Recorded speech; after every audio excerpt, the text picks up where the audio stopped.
ক্যালেন্ডারের পাতায় ৫ আগস্ট এখন আর শুধু একটি তারিখ নয়, এটি বাংলাদেশের সাম্প্রতিক রাজনৈতিক ইতিহাসের অন্যতম আলোচিত দিন। ২ বছর আগে এই দিনে মার্চ টু ঢাকা কর্মসূচিকে ঘিরে রাজধানীসহ দেশের বিভিন্ন স্থানে উত্তেজনাপূর্ণ পরিস্থিতির সৃষ্টি হয়। কারফিউ ও কড়া নিরাপত্তা উপেক্ষা করে বিপুল সংখ্যক মানুষ ঢাকার অভিমুখে অগ্রসর হন। পরবর্তী ঘটনা প্রবাহে তৎকালীন প্রধানমন্ত্রী শেখ হাসিনা পদত্যাগ করে দেশ ছেড়ে ভারতে পালিয়ে যান। সরকারি ভাষ্য অনুযায়ী জুলাই অভ্যুত্থানে প্রায় ১,৪০০ জন নিহত, ২৩,০০০-এর বেশি আহত, শত শত মানুষ দৃষ্টিশক্তি ও অঙ্গ হারান। সেই আত্মত্যাগের স্মৃতি ঘিরেই এবার দিবসটি সরকারি ও বেসরকারিভাবে নানা কর্মসূচির মাধ্যমে পালিত হচ্ছে।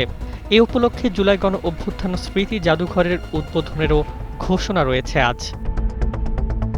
নগদ নিয়ে এলো হার না মানা হার অফার। সর্বনিম্ন ১০,০০০ টাকা রেমিটেন্স নগদে পাঠালে থাকছে স্বর্ণের হার জেতার সুযোগ।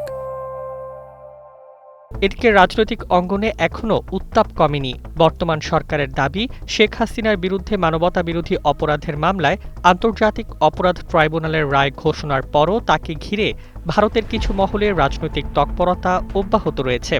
সরকার পক্ষের অভিযোগ, দিল্লি এখনও শেখ হাসিনা কার্ড ব্যবহার করে বাংলাদেশকে কূটনৈতিক ও রাজনৈতিক চাপে রাখার চেষ্টা করছে। তবে ভারত সরকার বরাবরের মতোই এ ধরনের অভিযোগ অস্বীকার করে বলেছে, কোনো বেসরকারি গণমাধ্যমে প্রচারিত বক্তব্যের দায় তাদের নয়। জুলাই আগস্টের আন্দোলন ঘিরে জাতিসংঘের তদন্ত প্রতিবেদনে নিরাপত্তা বাহিনীর প্রাণঘাতী শক্তি ব্যবহারের অভিযোগ উঠে এসেছে। সরকারি নথিতেও বিভিন্ন এলাকায় ম্যাজিস্ট্রেটের নির্দেশে প্রাণঘাতী গুলি ব্যবহারের তথ্য উল্লেখ করা হয়েছে। সেই রক্তাক্ত অধ্যায়ের বিচার ও জবাবদিহি এখনও দেশের রাজনৈতিক আলোচনার কেন্দ্রে রয়েছে। ২ বছর পর প্রশ্ন উঠছে, যে প্রত্যাশা নিয়ে মানুষ রাজপথে নেমেছিল তার কতটা বাস্তবায়িত হয়েছে। নির্বাচনের মাধ্যমে নতুন সরকার গঠিত হলেও রাজনৈতিক বিভাজন, ক্ষমতার দ্বন্দ্ব এবং প্রতিবেশী ভারতের সঙ্গে টানাপোড়েন এখনও আলোচনার কেন্দ্রে। তবু ইতিহাসের সেই ৫ আগস্ট স্মরণ করিয়ে দেয়, ক্ষমতার পালাবদলের চেয়েও বড় বিষয় ছিল মানুষের পরিবর্তনের আকাঙ্ক্ষা।